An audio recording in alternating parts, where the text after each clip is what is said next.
What's up, family? Welcome to another episode of Success in Business Podcast.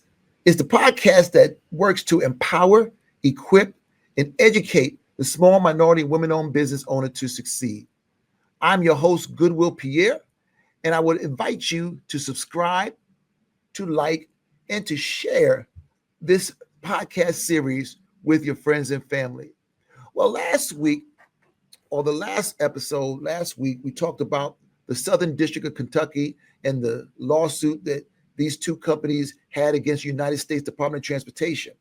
And I promised everyone that I'll come back this episode and kind of give you some idea of the Origins of the Disadvantaged Business Program that's ran by the Department of Transportation so that we can know how things started, so we can know where we're going.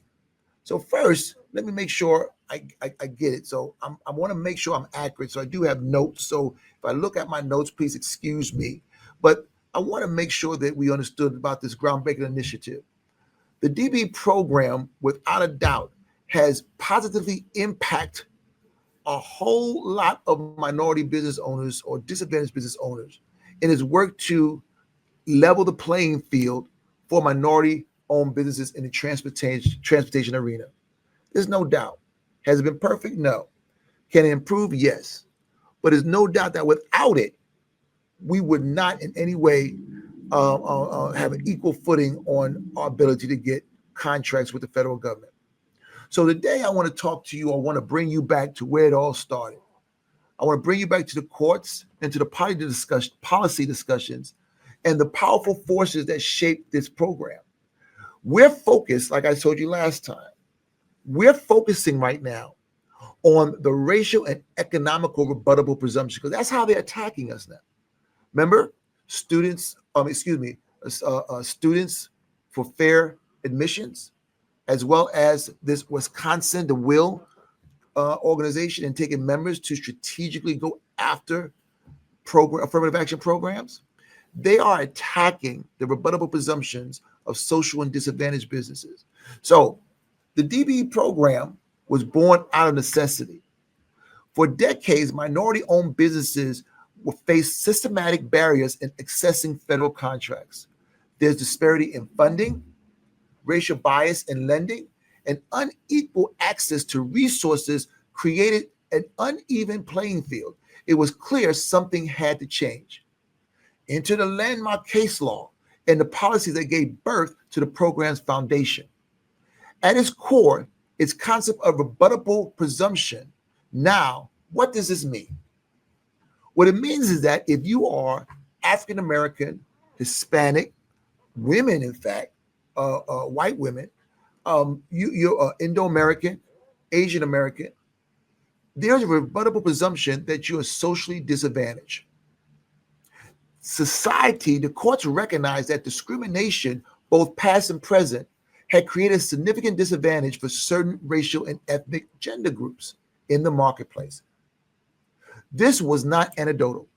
It was supported by hard data and studies on disparity in income, business ownership, and contract awards. Now, the breakthrough came in the late 1970s, early 80s, when Congress seriously debated including disadvantaged businesses in federal contracting. Around 77 and 78, the Small Business Act, which I think was created in the 50s, incorporated minority businesses, but challenges remained. The courts then stepped in, setting the stage like the DBE program for its actual implementation. One of the key cases often cited in this evolution was Philolove. You might have heard this. Philolove versus Klutznick in 1980. The Supreme Court upheld the constitutionality of race-conscious measures in federal contracting. Now, this case underscored the government's compelling interest in addressing systematic inequality. So let me take you back. Remember, I told you that anything dealing with race has a particular level of scrutiny, meaning that if any black people are involved, they look at it harder and stronger than LGBT issues, than gender issues. So whenever race is involved, it's called strict scrutiny. That means has to be narrowly tailored. The program to remedy past discrimination has to be narrowly tailored, focused means, and it has to meet a compelling state interest. So there's key presumptions that was done as a result of that case. The first one is racial presumption. Now let me read this. Certain racial and ethnic groups, such as African Americans, Hispanics, Native Americans, Asians, Pacific Americans, and others, are presumed to have faced discrimination in business opportunities. Then you have the economic presumption. Social disadvantage often translates into economic disadvantage. This is why the program also considers income and personal net worth as thresholds to ensure assistance reaches those who generally need it. Now, later on during this podcast, I'm going to talk to you about the current recent changes in the Disadvantaged Business Enterprise Program. But I want to get everyone to understand the critical part. These presumptions were rebuttable. I said that during our last episode, meaning that anyone could rebut it. If someone challenged a DBE certification or the program's framework in general, the onus is on the challengers to prove that the systematic disparities don't exist. They can always go and say, hey, this person who is certified should not be certified because they're not socially disadvantaged and they're not economic disadvantaged. Now, so we got to ask ourselves, why do courts insist on this rebuttable structure? Now, I'm telling you this origin so you can understand where we are. There are two words, business and fairness. Even back then, knowing through studies and evidence that people of color were not getting these federal contracts, the courts recognized that white, race, and gender-conscious measures were necessary to address inequality. These measures had to withstand constitutional scrutiny under the Equal Protection Clause. They've already thought about that. The law hasn't changed since then. So why all of a sudden it changed? They're saying the Supreme Court was wrong then. The idea was to create a program flexible enough to meet legal standards while still addressing deep-seated inequalities. So it made it rebuttable. I don't know what the issue is, but family, we have to be aware. So let's talk about the driving force behind all of this, the data. These policies did not emerge in a vacuum. They didn't just poof out of air. Disparity studies conducted at federal, state, and local levels revealed undeniable patterns. What are those patterns? Let me read them for you. Minority-owned firms consistently receive fewer contracts compared to non-minority firms, even when controlling for qualifications. Now, I want to stop right there because the argument always by majority owners is that you have all these people certified, but are they qualified to do the work? Well, when people bid on contracts and the low bid wins, you never ask are they qualified, but only what is it, someone of color or the program. I never forget that I just saw on social media out of New Zealand. It said, the speaker was so right. Whenever there's a program trying to create equality, there's always the privileged that feels it's unfair. So let me get to the next point. Women-owned business often face both financial and social barriers to entry in industries like construction and engineering. And let's not forget the historical exclusion of certain groups from education, apprenticeships, and trade networks, which compounded the problem. In other words, we weren't allowed to be in those rooms where those decisions were made. This was just yesterday. They want to treat it like it was 1,000 years ago. Now, these studies gave policymakers the evidence they needed to justify race-conscious remedies. Evidence. Now, I'm not going to go into this because this is not a law school class, but there are several cases. This has been challenged. So the challenges never stop. There were constantly challenges, and the court worked its best to improve and refine and make it more palatable for some of these folks who didn't want affirmative action to understand it was needed. So they required disparity studies. They went in and said, okay, to make it more narrowly tailored, you have to have disparity studies. So while you have the United States Department of Transportation Disadvantaged Business Enterprise Program, you have to show every few years that disparity exists. That deals with the narrowly tailored to meet a compelling state interest. The narrowly tailored means it can't happen forever. You got to show progress. You have to show that there's an end point. You're not going to do this forever. So what's the takeaway?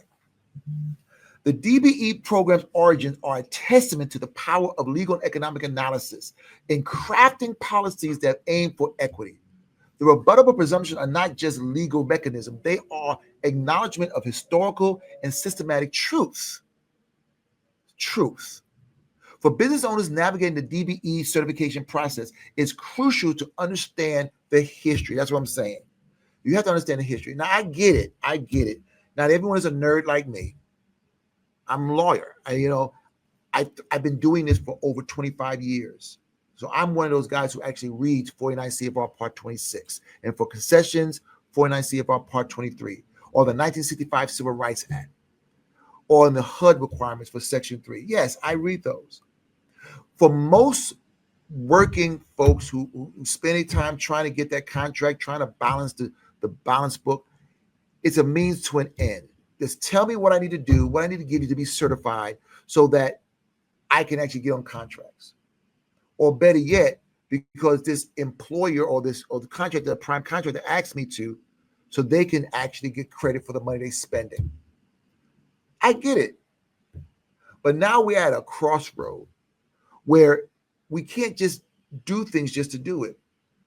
If we truly want to continue benefiting from the DB program, like I said in the last episode, we really have to do those 7 things that we talked about. And one of them is holding our public officials accountable and the trade associations, including fraternities and sororities, accountable when we pay our dues and you tell us you're looking out for us. What is happening with that money?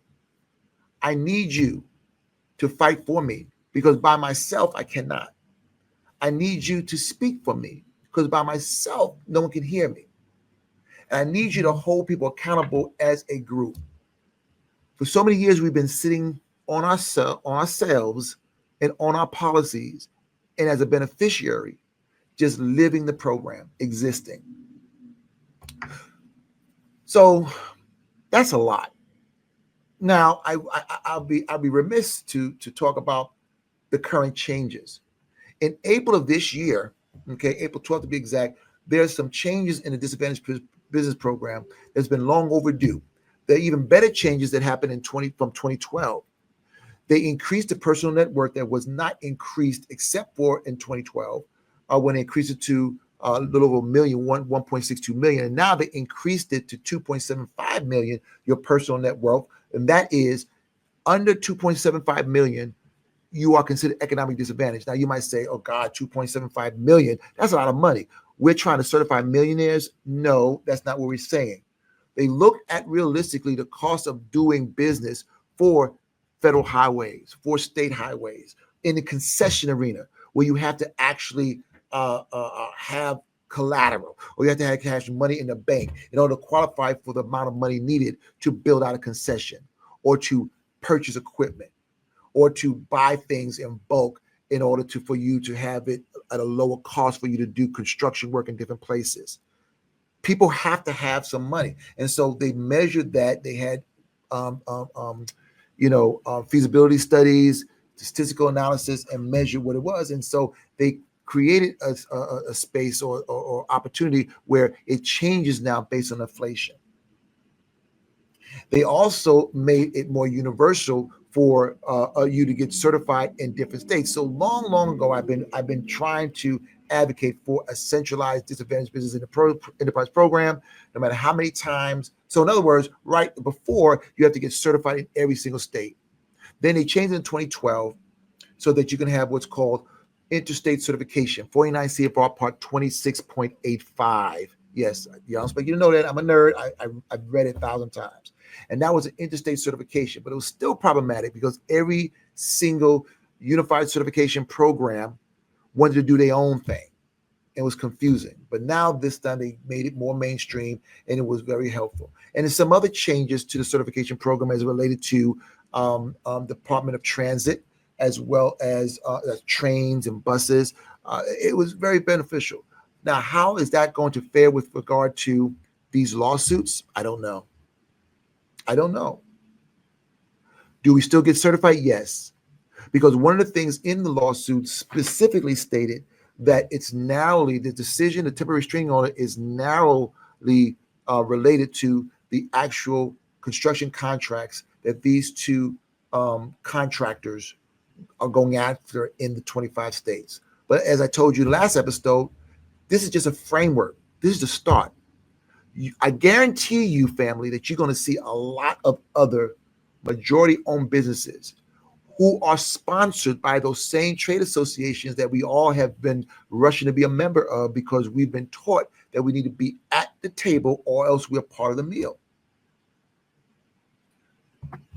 So you got to hold them accountable. So if you are part of a majority-ran, majority-populated trade association, you are a member just like them. So you have to actually interject those things which are in your best interest as a business owner, just like them.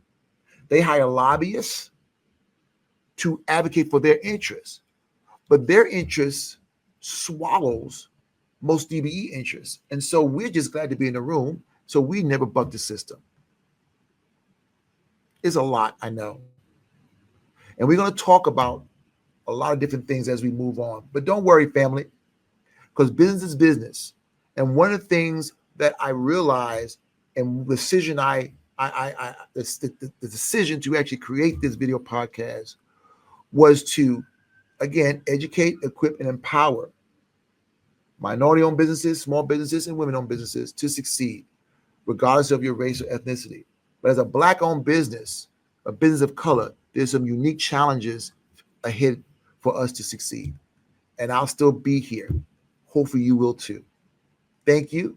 That ends this episode for Success in Business, the podcast that educates, equips, and empowers the small minority women business owners.